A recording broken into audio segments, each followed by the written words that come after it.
My name is Niko Crime. On the streets they called me Donny Grande. Back in the 90s, I earned respect for two things: cold-blooded planning and getting things done quietly. I wasn't a hitman. I was an orchestrator, the architect of moves people would whisper about years later. One such move became the stuff of local legend and marked the end of my old life. We called it Operation Bronze Brute.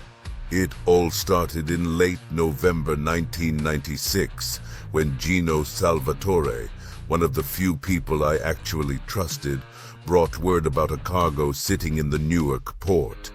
Not just any cargo, a container full of precious metals from South America, listed on the manifest as technical parts. In reality, it was carrying 3 tons of bronze and a little platinum. The container sat on a private, high-security lot in the Rosenport terminal, guarded tight by both law enforcement and union muscle.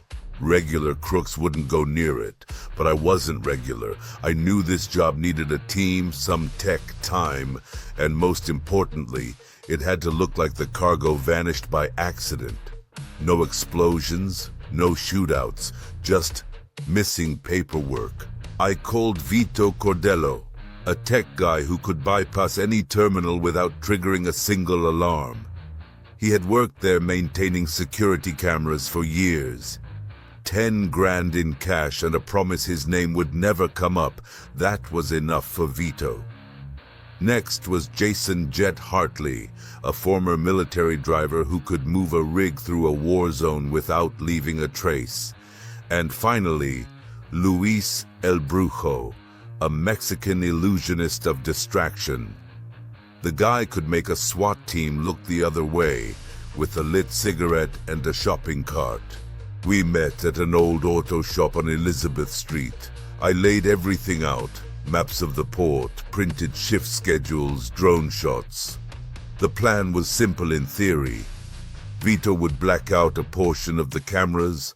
Jason would drive into the port using a rented semi with forged credentials, and El Brujo would create a fake emergency, maybe a fire, maybe a medical call, in a distant warehouse to pull security away. If all went right, we'd be in and out in 22 minutes. No guns, no blood, just bronze and platinum disappearing into the New Jersey night. But of course, nothing ever goes exactly right. December 3rd, 2:14 a.m., cloud cover thick as velvet. The cold bit like broken glass, but adrenaline kept us warm. Jet rolled the semi down Brunswick Avenue, headlights off. Vito was already inside the terminal's maintenance shed, plugged into the security feed. El Brujo stood outside a utility station, ready to call in a gas leak, an act so convincing even a fire marshal would panic. "Cameras out in 3, 2, 1, Vito whispered into the shortwave. We were in. Jason drove up to gate 4 like he belonged there. The guard at the booth yawned and scanned the badge I forged 2 nights earlier. A perfect scan. The guy waved us through, bored out of his mind. "That's the thing about bureaucracy," I once told Gino. "The more complicated it is, the easier it is to disappear inside."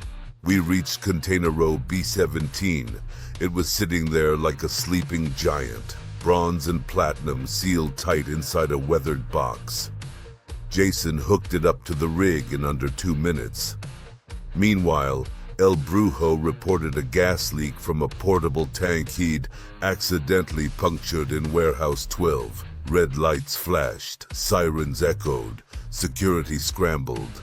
We pulled out smooth, almost too smooth. But halfway down the service road, Vito's voice snapped into the comms. "We got a problem. Internal check triggered on camera reboot. They're on to the blackout. They just don't know what yet." Jet looked at me in the mirror. "Abort?" "No," I said. "We finish." We detoured. Instead of heading to the scrapyard where Gino had prepped the smelter, we rerouted the container to a fake construction site 2 miles off. It was a backup location, never mentioned in planning. Only I knew about it. And maybe Gino. But when we arrived, the gate was open and the lights were on. Jason slowed the rig to a crawl. A man stepped into the headlights. Gino. He was supposed to be at the scrapyard. Evening, boys, he said, smiling like a snake. Plans change. I felt it then, that cold sinking in the gut. The kind that doesn't come from weather, it comes from betrayal. Gino wasn't alone. 2 men in tactical gear stood behind him, FBI windbreakers gleaming in the construction lights. My jaw clenched. It wasn't just betrayal, it was a setup. You should have stayed retired, Niko, Gino said, lighting a cigarette with a flick. But your pride, it always made you predictable. I glanced at Jason. His hand moved near the glove box. He was ready, but I shook my head. We walk out of this, I said. We walk. The agent stepped forward, hands on weapons. Hands where we can see them. That's when it happened. The rig's back doors burst open. El Brujo had climbed in without us noticing, and now he leapt out, covered in grease and fury. He threw a flashbang he'd pulled from some magician's pocket of tricks. The blinding pop sent the agent stumbling. Move, I shouted. Jason floored it, swerving the semi toward the site's side exit. Vito screamed into comms from a van nearby, rerouting street signals and triggering blackout protocols in half the block. Sirens erupted, lights spun. The rig barreled through a chain-link fence like thunder. We ditched the container a mile out in a riverbed we'd planned as an absolute last resort. Jet torched the cab. El Brujo vanished like smoke. Vito took the hard drives and split to Philly. And me, I disappeared into the Bronx. 3 weeks later, news hit. Rosenport blamed the heist on internal corruption and union sabotage. No arrests, no suspects. Gino. Word is he took a bullet in a federal safe house. From who? No one talks. But everyone remembers. Operation Bronze Brute, the last great ghost job. And me, Niko Crime, I still got stories to tell.